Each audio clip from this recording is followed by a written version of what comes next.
So I do, in a sense, want to honor the fourth aliyah of the Parsha, to kind of keep us in tune with a 7-year cycle. If every year we're honoring one aliyah of the Parsha, then after 7 we're honoring the same part of a little bit of the whole Torah, or most of the whole Torah.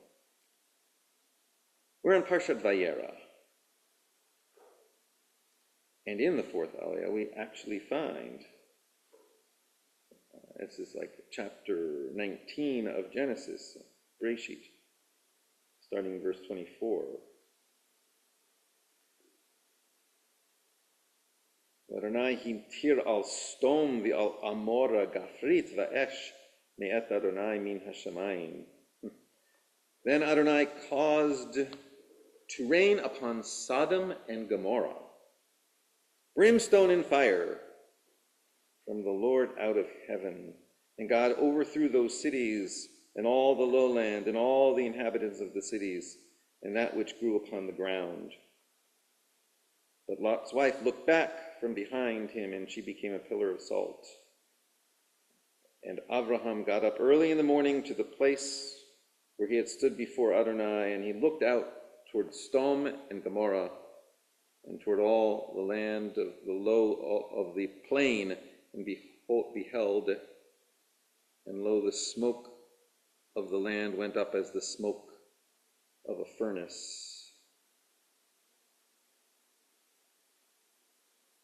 So we read about the destruction of Sodom and Gomorrah, and in this parsha also we read about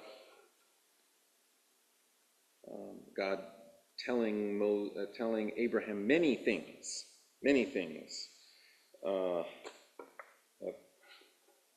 He and Sarah are going to have a son, that God was going to take care of Sodom and Gomorrah, and Abraham says, "Shall not the author of justice do justly?" and argues God to say that if there's at least 10 righteous people in this community, will you save that community? And God says yes. Nonetheless, the city gets destroyed. I'll come back to that. But I was thinking about that last week, thinking about a number of things last week. Years ago, not long after I moved to Mechanicsburg, about an hour before trick-or-treat was scheduled. Trick-or-treat was scheduled to begin in town at the end of October. I suddenly thought to myself, then it might be fun to create a scenario on my front patio for handing out candy to those kids that I knew were going to come by. And the scene suddenly came to me all at once. I put on black slacks and a black shirt and a long black coat that I had because it was going to be cold out there. And I had a dark hat. And I had a wooden rocking chair that I put out on the patio. Behind me, I placed a CD player playing Bach organ music continuously. And I set up a lamp behind the chair so that it came up over my head and shined a spot of light on a book that I'd be holding in my lap. In front of me was a round marble table with one candlestick with a glass chimney sheltering a lit candle. I sat there with the book open, Sefer HaChinuch, the book of mitzvah education, a medieval book, and I was studying a passage describing a medieval Jewish view of magic. Over time, as the children visited, I began to realize that some of the kids were afraid to take the candy from my hand.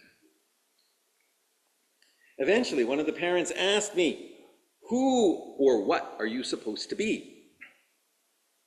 And that was something I had not thought about at all.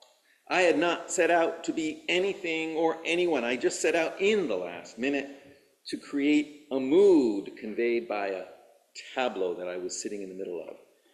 So I said, I really don't know what I'm trying to be. Maybe just a darker side of myself. And then I added, oh, wow, maybe that is scary.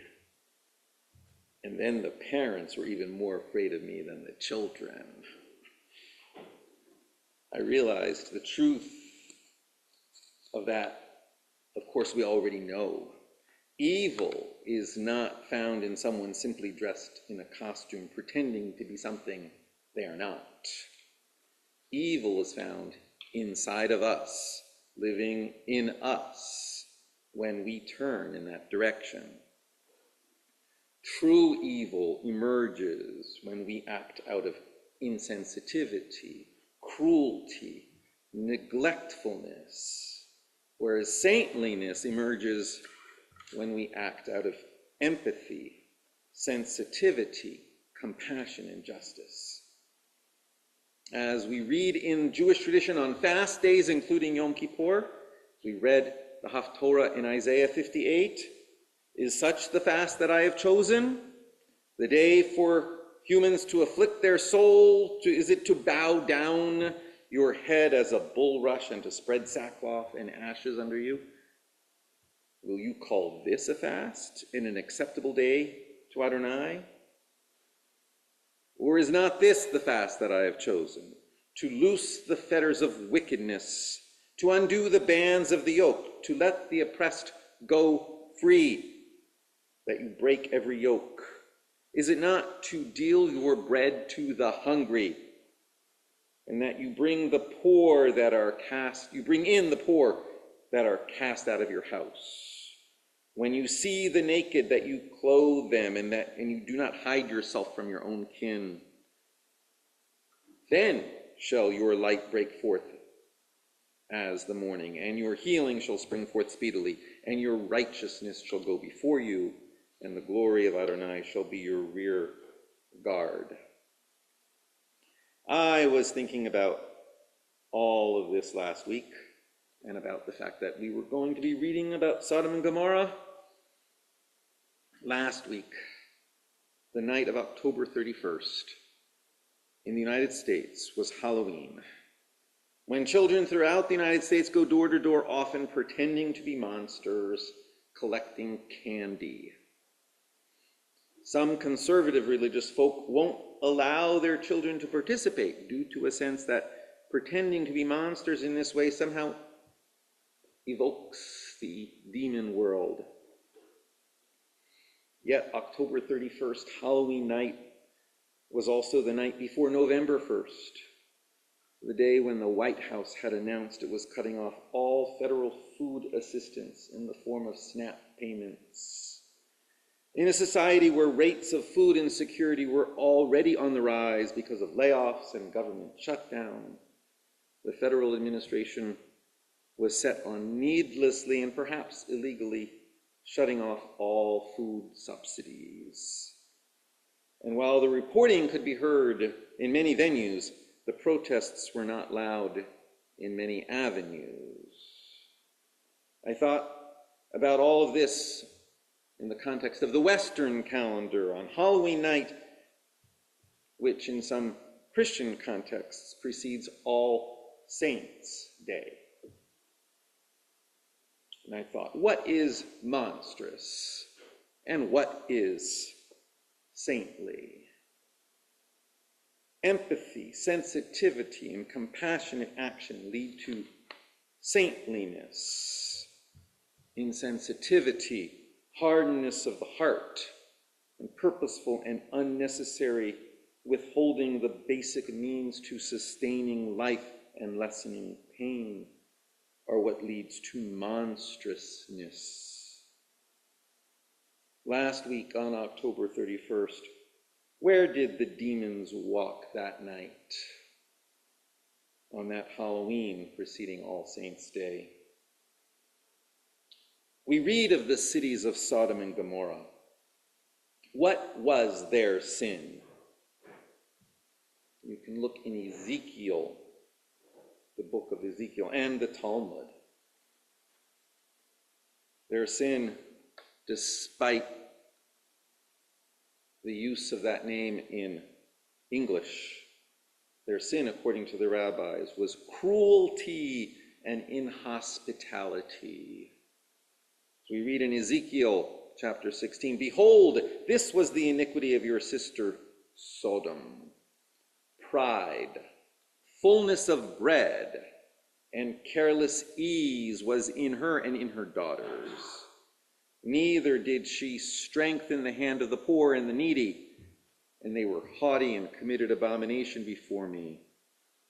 Therefore I removed them when I saw it." Pride, fullness of bread, great wealth, careless ease, didn't strengthen the hand of the poor and the needy. Is this what we have become in all our country's wealth? We are proud to be the greatest country on earth for some undocumentable reason. We are rich with resources, food, and energy. We're used to taking luxuries for granted, but we won't feed the hungry or house the homeless, shelter the most needy from extreme cold or heat, except through incarceration. We won't assure medical care to the sick, provide adequate care for the young or the old, or educate our people to their full potential. But we will make an extraordinary effort to round up, kidnap, and kick out people who nonetheless lack so much or fear so much that they nonetheless feel they need to be here.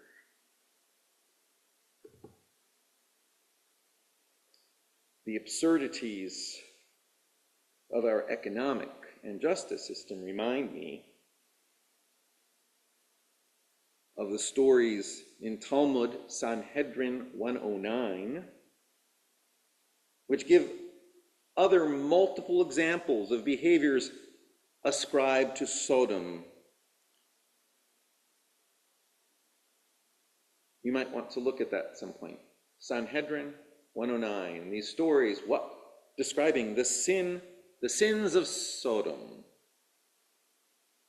They describe Sodom as a city which insists you pay a fee to cross the river by ferry. And if you refuse and decide to wade or swim through the water instead, by law, you must pay twice as much.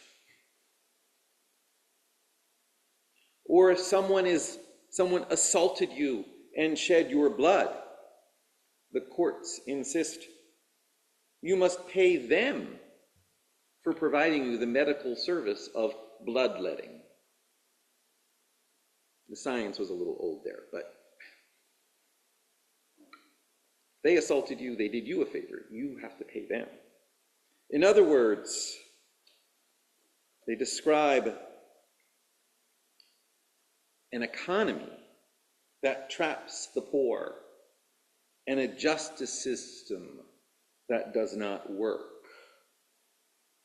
The cruelty of what we have become, where real monstrosities are found. So let us not be so proud to think